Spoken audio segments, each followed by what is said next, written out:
Olá amigos, vamos à nossa videoanálise do índice Bovespa e também das ações preferenciais da Petrobras e Vale, após o pregão desta quinta-feira, dia 8 de setembro.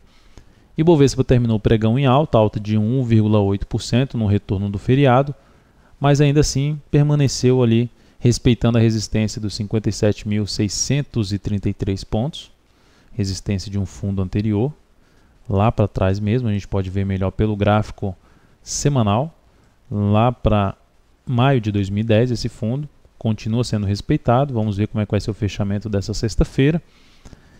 Então é uma zona de resistência, 57.633, 58.118 e depois 58.589, uma faixa de resistência. Um sinal importante de subida, de superação desse topo aqui anterior, pelo gráfico diário, acontecerá através de um gráfico 60 minutos, pelo menos vai ser um indício forte.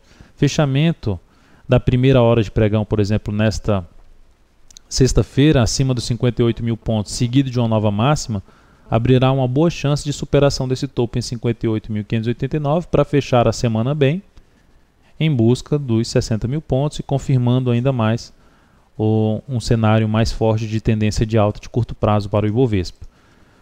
Por outro lado, a perspectiva que eu já venho comentando pelo menos umas duas videoanálises é que o Ibov permaneça aqui entre essas duas médias. Então é a expectativa que eu tenho, apesar de torcer como todos aí para que o Ibov esteja acima desse topo dos 58.589, favorecendo ainda mais as operações na ponta compradora.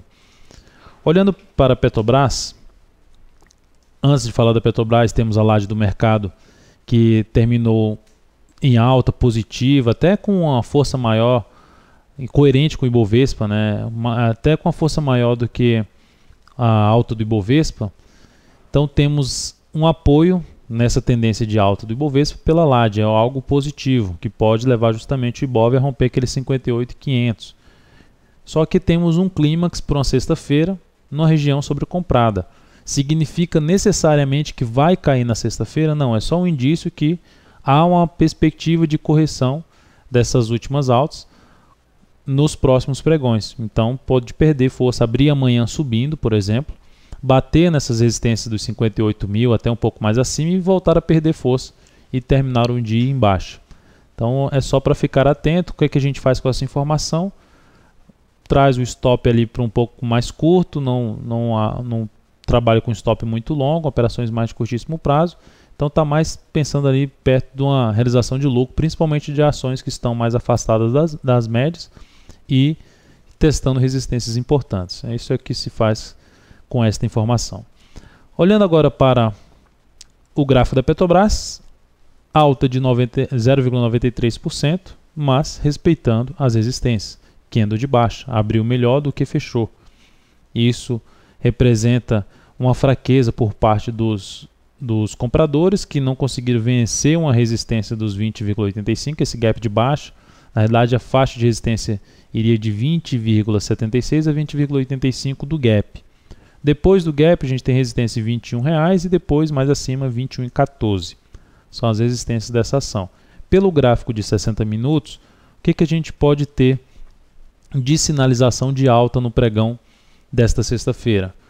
O fechamento de uma hora de pregão acima de 20,78, seguido de uma nova máxima, é um indício de fechar esse gap de baixa de 21,01 e até mesmo testar os 21,14, a máxima desse topo aqui, colocando até uma linha R$ 21,14. Vou tirar só para tá bastante linha aqui nessa região. Então já é só para sinalizar ali os 21,14. E o sinal negativo para o pregão da sexta-feira? Perda dos 20,54, na realidade o sinal negativo vai vir através da superação da mínima do candle que fechar abaixo de 20,54 no gráfico de 60 minutos. Então esse seria o sinal negativo para o pregão de amanhã. E o positivo, superação da máxima do candle que fechar acima de 20,78. Então é bom ficar atento aí após esse candle de indefinição da Petrobras no gráfico diário deste pregão. Olhando agora para Vale 5, Vale 5 terminou o pregão de hoje com alta de 1,84%, exatamente no valor da resistência. Fundo anterior, antigo suporte, mudança de polaridade, já tinha sido testado uma vez, agora está sendo testado mais uma vez, em cima da resistência, com o candle também ali que não aparenta muita força compradora. Observe pelo gráfico 60 minutos que congestionou. não conseguiu ir além. A superação da máxima de hoje, de 41,68, no próximo pregão abrirá espaço para uma subida um pouco maior, e pegando aqui uma resistência que ela tem pela frente depois dessa média móvel, que está aqui em torno dos 41,56, teríamos os R$ 42,60. O que seria negativo para essa ação? Fechamento de uma hora de pregão abaixo dos 41,52, R$ 41,33, fechamento de uma hora de pregão abaixo desse valor, aumentaria a perspectiva da Vale testar o suporte do gap de alta em R$ 40,70. Também outra perspectiva de poder ficar entre essas duas médias aí no curtíssimo prazo. Por último, fluxo de capital estrangeiro, dia 5/9, saída de 114 milhões, praticamente 115 milhões de reais, apoiando ali um segundo dia de queda do Ibovespa, mas ainda assim, bem menos foi a saída do que foi a entrada nos últimos dias e até não apoiando muito essa queda do índice, o que é algo ainda favorável. Saldo de setembro, 472 milhões de reais positivo. Então é isso, amigos, muito obrigado por sua atenção e também pelo acesso diário ao site daltonvieira.com. Um grande abraço e até a nossa próxima videoanálise.